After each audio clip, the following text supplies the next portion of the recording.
अस्सलामुअलैकुम वरहमतुल्लाहि वबरकातुहू। अल्हम्दुलिल्लाहि रब्बिल आलमीन कफ़ा वस्सलातु वस्सलाम अला सय्यिदिल मुरसलीन व अला आलिहि व सहाबिहि अजमईन अम्मा बाद। फ़क़द क़ाल अल्लाहु तआला फ़ी क़ुरआनिल मजीद वल फ़ुरक़ानिल हमीद फ़ऊज़ु बिल्लाहि मिनश शैतानिर रजीम बिस्मिल्लाहिर रहमानिर रहीम। मेरी अजीज़ तरीन बहनों और माओ, मैं आप लोगों के सामने जिस तातलब कुसाई करनी चाहती हूँ, मेरी मौज़ू बयां है आखिरत पर ईमान। यौम आखिर क़यामत का दिन है जिसमें लोग हिसाब और बदले के लिए दोबारा उठाए जाएंगे। उसका नाम यौम आखिर इसलिए रखा गया है कि उसके बाद कोई और दिन नहीं है जब अहले जन्नत अपनी मंजिलों में और अहले जहन्नम अपनी जगहों पर कायम करेंगे।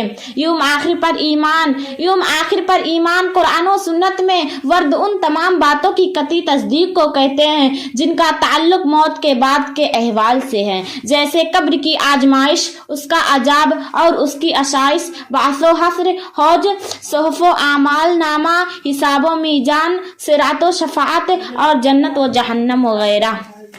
वबिल आखिरत हुम यूक़िनून, और आखिरत का वो यकीन रखते हैं। नीच फरमाया, अल्लाह ला इलाहा इल्ला हुआ ला यज़अमुनुकुम इल्ला यौमिल क़ियामति ला रैब फ़ीहा वमन असद्दक़ु मिनल्लाहि हदीसा।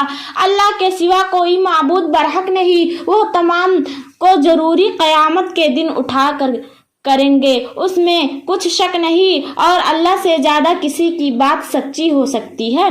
कब्र की आजमाइश से मुराद इंसान से उसकी मौत के बाद उसके रब है, उसके दीन और उसके नबी के मुतालिक दोनों फरिश्तों का सवाल करना है। बस अल्लाह ताला ईमान लाने वालों को उस कौल साबित के साबित कदमी अता फरमाएगा। तो मोमिन कहेगा, रब्बिल अर्राह, मेरा रब अल्लाह है, दीनुल इस्लाम, मेरा दीन इस्लाम है, नबीउल मोहम्मद सल्लल्लाहु अलैहि वसल्लम, मेरा नबी मोहम्मद सल्लल्लाहु अलैहि वसल्लम है। और अल्लाह ताला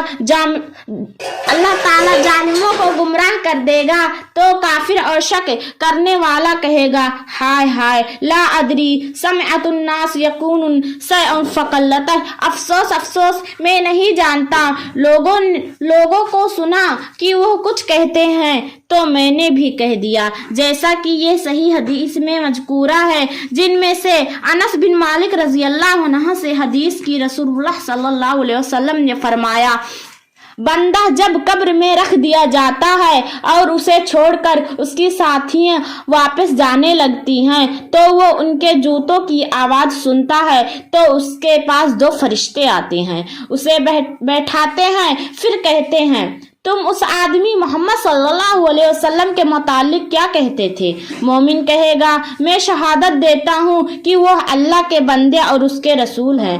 तो उससे कहा जाएगा, जहन्नम में अपना मकाम देख, अल्लाह ने उसके बदले जन्नत में तुम्हें जगह दी। रसूलुल्लाह सल्लल्लाहु अलैहि वसल्लम ने फरमाया, दोनों जगहों को देखेगा। और मुनाफिक काफिर से कहा जाएगा, तुम उस आदमी के मुतालिक क्या कहते थे? वो कहेगा, मैं नहीं जानता, जो लोग कहते थे वही मैं कहता था। तो कहा जाएगा, तूने ना खुद समझा और ना कुरान पढ़ा। फिर लोहे के हथौड़ों से उसके दोनों कानों के दरमियान मारा जाएगा, जिससे वो जोर की चीख मारेगा, जिसे इंसान और जिन के सिवा उसके करीब की सब मखलूकात सुनेंगी। कब्र की नियामतें और उसका अजाब, जो शख्स भी मर जाता है उसे बातौर जजा कब्र की नियामत या उसका अजाब पहुंचाता है, खवाह कब्र में दफन किया जाए या दफन ना किया जाए। अजाबुल कब्र की दलील, नमाज के आखिर में नबी सल्लल्लाहु अलैहि वसल्लम की ये दुआ है, अल्लाहुम्मा इन्नी औज़ु बिका मिन अज़ाबि जहन्नम व औज़ु बिका मिन अज़ाबिल कब्र व औज़ु बिका मिन फितनतिल महया वल ममात व औज़ु बिका मिन फितनतिल मसीह दज्जाल। ऐ अल्लाह, मैं जहन्नम के अजाब से तेरी पनाह चाहता हूँ और कब्र की अजाब से तेरी पनाह चाहता हूँ और जिंदगी और मौत के फितनों से तेरी पनाह चाहता हूँ और मसीह दज्जाल के फितने से तेरी पनाह चाहता हूँ।